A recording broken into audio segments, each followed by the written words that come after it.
With time, I learned to see myself differently, to see beyond what the world limits as my size, to rise above what is permitted by my height, and to love the sound of my own voice, not because it is sweet or melodious, but because it shrieks at injustices and strengthens at assertion of a right.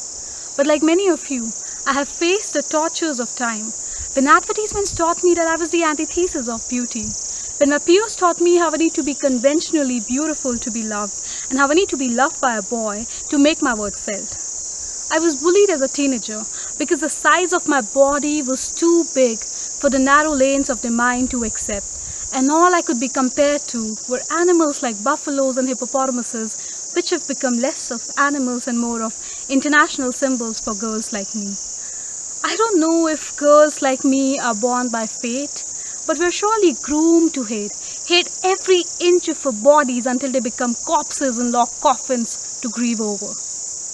In a world obsessed with perfection of height, weight, beauty, and grades, striving for excellence always fades. I've often cried myself to sleep, have regretted coming out of my mother's womb.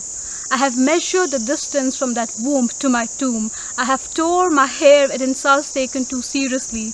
I have forced myself to laugh at jokes projected at me. It took me years of bitter experiences to understand that beauty doesn't lie in the shape or size of your eyes, but in the dreams you see. It doesn't lie in what you look like, but who you want to be. I stopped expecting to be loved by somebody else. Like a deer in a forest, I had wandered impatiently, only to find what lied embedded in me.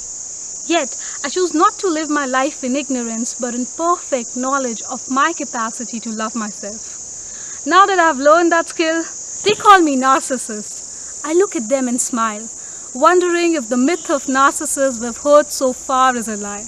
I think Narcissus' self-love was a revolt against a world so hell-bent on making him hate himself.